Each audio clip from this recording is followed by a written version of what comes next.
Dito naman si Marimar sa dulo ng pantalan. Ayan, nangangawil. Talaga pambihira tong kaibigan ko na to. Dahil galing tayo sa simbahan, ngayon ay Easter Sunday. Marimar, nako, nagsimba ako, ikaw hindi ka ha. Ano hindi nagsimba? Kailan? Nagsimba nga kaya ako. Kailan? Kanina umaga? Yung umaga. Nagsimba to si Marimar? Wala doon. Wala daw. Wala doon. Paano makita mo ko dito ko sa may tabi ng simento?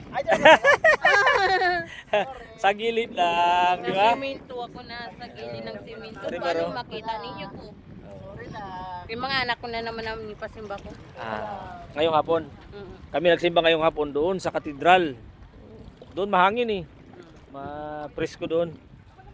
Ayan o. Kapit hapon na po dito sa dulo ng pantalan. Wala ka pang uli? Hindi pa nga ni tatakbong buya. Sabi ng amigo namin, wala na rin isda ngayon. Oh, kasi ano na, mainit. Mainit ang dagat, no?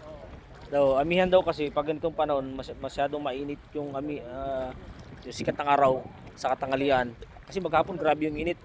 Yung heat index ata ngayon ay hindi ko alam ha. Pero napakainit po. Yung dagat mainit.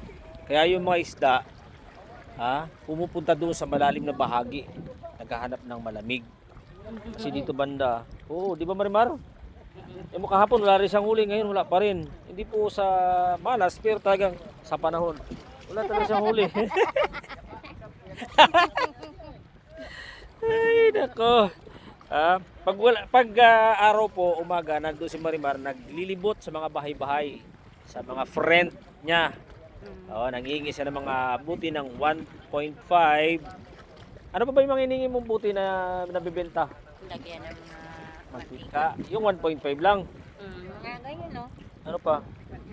Yan lang, 1.5 ng soft drinks. Yun lang daw ang... Kaya sa mga kaibigan natin dyan, kung meron kayong mga inipon, sabihan nyo lang kami ha. Sabihan nyo lang kami at ibigin natin kay Marimar na ibibenta po niya. Magkano ang isang piraso, Marimar? 10 piso. Pag si Marimar nagbenta na 10 piso ang isa? Bakit pag ako ayaw naman bili ng 10, pambihira. Pero pag ikaw nagbibenta mo ng 10 piso, Marimar. Marimar, may anghel na parating sa likod ko. Oh, anghel nga. Ayan si anghel. Is beautiful? Si friend mo. Ayan. Dito po kami sa dulo ng pantalan. Dumiretso kami dito galing na ang katedral. Doon kami nagsimba eh. Kaya hindi mo kami makikita Marimar dahil doon kami sa katedral. Ayan. Ganda Maraming man ako nagdadaan doon. Saan? Katedral. Baka kila doon katedral. Si Father man ang nagawak ang picture namin ng asawa. Si Father, ha? Yung kasal ko dyan sa simbahan, siya na rin nagawak ng picture namin. Sino si Father? Sino Father? Si Father Muring? Si Father Morin. Si Father Muring. Ayan. So, Siya nagawak ng picture namin. Oo nga, si Father Muring, hindi ko na nakikita niya sa katedral. Siya ang Si Monsignor. nagtatago ng picture namin. Sana kaya si Monsignor Morito Delpin, no? Ano, Kami hindi ko nga, nakikita. yung pag ganun kami, pabilog kami, nagkanta pa nga kami ng Anong kinakanta ninyo? Holy Night? chorus. Oo, ano na po, palubog na, lumubog na po ang haring araw. Ayan. Napakaraming ibon. Ayan. So, wala pa rin huli si Marimar. Pagwat. Yan po yung aming title landmark. Daming mga pauwi ba ito? Yung mga kababayan namin na iyan.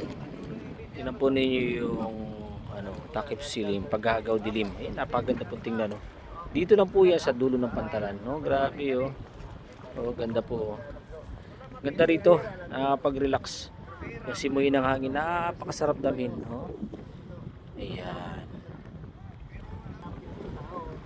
Mga kaibigan ko dito nagtatagpo-tagpo, nagkikwentuhan. Ayun, sa dulo. Yan, mga kaibigan po ni Konsi yan. So sa lahat. Marimar, wala bang kumakain? Hindi kaya pawikin niya nangingitim na yan sa ilalim? Hindi. So, Mga bato man. Tunis na bukas. Ay, walang pasok ano. So sa lahat po ng ating mga viewers, thank you ha. Yung mga kaibigan natin ha, kung may mga butik kayo ng 1.5, bigay po ninyo kay Marimar. Binibenta po niya yan ha. Thank you. God bless.